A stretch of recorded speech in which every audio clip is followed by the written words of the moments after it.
What's up, everybody? Welcome back to the channel. Today I get to talk to you about the third board I'm reviewing for Acedeck. Acedeck just came out of the gate this year, or last year, I guess 2022, with some amazing boards. First, they had the Aries X1 four-wheel drive.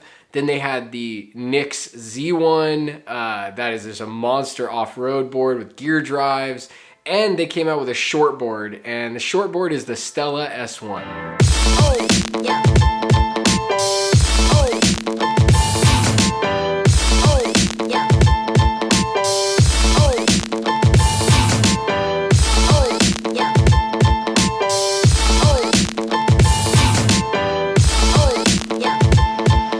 So the Stella S1 is, like I said, a short board, and it's a full carbon fiber deck. It's really, really nice, and they put the same attention to detail, I think, in this board that they put into their other boards. They used really high-end finishes and features on the board to really set it apart from a lot of the other boards that are out there at the moment. So starting out with the deck, it's a carbon fiber deck, and it's got a drop-down kind of feature set to it, which is interesting for a short board. I've ridden a couple others like this that aren't exactly like a traditional shortboard style, but are more like a very short longboard, if that makes sense. And it's got really aggressive wheel flares so that it can fit larger wheels on it. And what's nice about it is that because it's got that drop down kind of shape to it and profile to it, your feet lock in really nicely. It's a comfortable position for your front foot, especially in like right in between the trucks. There's like almost like a pocket that your foot just kind of naturally starts to fall into and gives you enough resistance with the rise of the deck to push against, to give yourself some stability while you're riding the board. The fit and finish on the deck is really nice, super clean. The carbon fiber looks really cool, and it's got like this gray tone on the bottom that is a nice color for the board. I'm kind of stoked that it's not just a black deck. It gives it like a totally unique look to it. Speaking of unique, the kicktail on this board is really interesting. It's a CNC'd metal kicktail that's also a handle. So does it work as a kicktail? Yes and no. It's not the best kicktail in the world, but it does work if you want to like tic-tac the board around.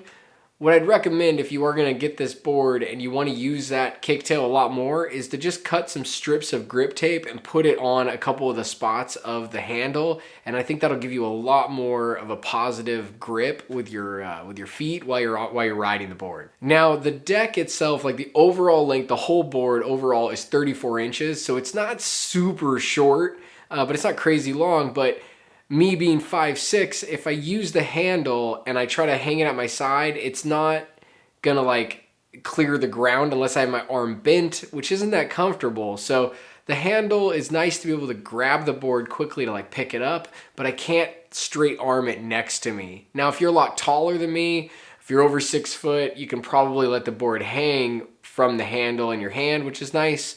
So what I like to do is actually use the handle almost like a piece of luggage and lift it up from the rear and then let the front wheels drag behind me, and it makes it really easy to walk around with the board. The deck in width in the front is 9.5 inches, and then it tapers back like 1.5 inches. So it's about 8 inches or so in the rear. So it's narrower in the rear and it's wider in the front. It gives it a really cool look to it though, and I like the design of just the overall deck itself. I like that the grip tape on here has a nice design to it. And it's like kind of subtle. It's not like crazy, and that it's a full just single piece of grip. I like that it's not laser cut or anything, and that makes it really consistent in how it grips no matter where your foot is on the deck. So what do you get with the board? Obviously you get the board itself, and then in the box you get 2 sets of wheels. You get these rubber wheels and you get some normal like urethane wheels. So the rubber wheels are 96 millimeters by 58 millimeters, and they come with a 40-tooth Kegel core pulley, which is really cool because if you ever want to switch to some other wheels that are Kegel core also, like some Kaguamas or some other wheels, you can do that. And it also comes with a set of urethane wheels with a 40-tooth pulley that are in the Acedeck style. So you have Acedeck and you have Kegel core pulleys right out of the box. The Thanes that are on it are 90 millimeter by 58 millimeter, and they're pretty sweet, but I really was more interested in the rubber wheels just because I feel like they give you a little bit more comfort while you're riding. They're a little bit bigger, so you get a higher speed also. Not that you need to be going like crazy fast on a short board all the time by any means, but it is nice to have a more, I think, robust wheel on the board. Also in the box, you get a set of tools. Acedeck has been doing that on all of their boards. I like that. You get some Allen wrenches with it. You get a 3 and a 4 millimeter, which is what you need to make any adjustments on this board. You also get a spare set of belts. You get a spare bag of bolts. Every company should be giving you a spare bag of bolts, in my opinion. You get the remote. You get a USB-C charging cable with that. You get the charger for the board itself, which is a 2.5 amp charger. It charges the board in about 4 hours. You get a manual with the board that'll give you like some information about riding and charging and all that kind of stuff. And of course you get that standard like T-tool so you can adjust your trucks if you need to or take the wheels off. This board is an RKP board, meaning reverse kingpin, and the trucks are beautiful, just like all of the trucks that are on all of their boards. They're CNC'd, so they're really strong. Cut out of a single piece of metal, and they run 8 millimeter axles on this board. So you can run really any street wheel out there with normal like bearings that are ride on, it's like the normal skate bearings that you would put on any skate deck. They're 50-degree trucks, so that gives you a really high level of carve. On this board, they're very responsive, but they also pair these trucks with really nice barrel bushings and cupped washers, so you get a good amount of stability too, but then when you want to carve, it's super quick to carve, super responsive.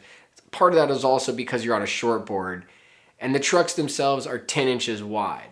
I love them. I think they're really cool how they're skeletonized. It gives it a nice look to it. It looks really like finished and thought through. Now this board is a 12S board. Their other boards have been 14S. 12S is plenty, in my opinion, for most boards, honestly, but especially for short boards. It's a 12S 2P using the Molicel P42A, so the best sell on the market. The board's got more than enough power, for sure. I found myself riding in like the lower modes, just because like I just want to cruise when I'm on a short board. I don't want to be going super, super fast. I'm just not that into it when I'm on a shorty. So I found myself riding in Eco, which is one step above low, and that topped me out at around 20 miles an hour is about what I was getting out of it at that speed. Top speed on the board though, 31 miles an hour, and you've got 4 speed modes to choose from, going from low, eco, sport, and sport plus. Those all change your acceleration level as well as your top speed. So you can just I just kicked it into eco, and I just cruised around in that, and I was good to go. That was plenty just to cruise around with. So what's the range on this board? You're gonna be going about 15 to 25 miles on this board. Now that depends. 15 miles is what they rate it at if you're on the rubber wheels because they take more energy because there's more drag, because there's more grip. And then on the urethane wheels, you're gonna get maybe about 25 miles. Now it all depends on how fast you're riding, how heavy you weigh, all those different types of things, but realistically a short board is for short rides. They're not for like super long riding. So I think that's a respectable amount of range, and I like that they didn't put like a giant battery in it that made the board super heavy, because that's not the point of this board. The board has 2 belt drive motors in the back, and these motors are 52-55, so they're smaller motors, and they're 190 kV, which is pretty much perfect, I think, for something like this. Again, you're not looking for like over-the-top insane power in a board like this. And because of that, it keeps the weight of this board down too at about 18 pounds. And that makes it super killer when you walk into like a store. You can just throw it under your arm, and it's not like a crazy big, heavy longboard. When you just want to like run up to the grocery store or to the liquor store or something, like this is the board that I would ride to do those types of things. This is the board I would ride if I was cruising around a campus or something, because it's small, it's lightweight, it's more than enough power. And that really helps it like kind of fit into this niche that they're going for, I think. With the brakes are fully adjustable. You can go from 30% up to 100%. I put it around like 60% braking power, and that would stop me very quickly. And I was totally fine with that. So overall, man, this board is super fun. If you're looking for a short board that's pretty unique, very well made, very nicely made, like All the aesthetics on it are really clean. I like that the power button is kind of tucked in the back. The charger port's tucked in the back. Everything looks really nice. This is a sweet option for sure. So now let's talk about like the keeping it real section. What are some areas that this could be a little bit better? I think the charge time could be a little bit faster. You know, using a little bit of a higher amp charger would be cool if you cut that charge time down a little bit. That would help you because this doesn't have like crazy range to it. But that's not what a shortboard is all about. A shortboard is about like those quick trips, not, in my opinion, super long rides. Second, I think it'd be nice if they offered you a couple different bushing options, even if you had to buy them, or maybe just, just throw them in the box. Like another set of bushings is always welcome, in my opinion. But these are small things. Overall, if you're looking for a really clean shortboard, like this thing's set, man. It's awesome.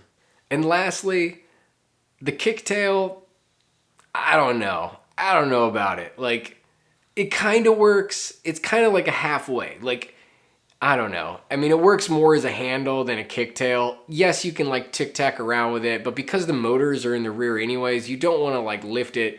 I mean, if you're actually like lifting the front that far where the motors are touching though, like it's really high in the air. You're never going to do that. So you have enough clearance to be able to like tic-tac around.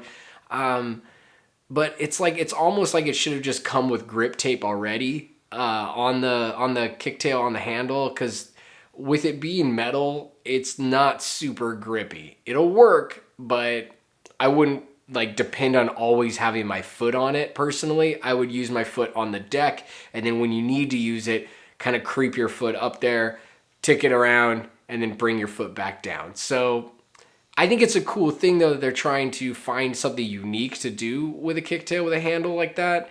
But I think it just needs some grip tape, honestly, and I think it'd be fine. If you guys have any questions or comments, feel free to drop them down below. I'd be happy to answer them, and I will see you guys on the next ride. Oh, yeah.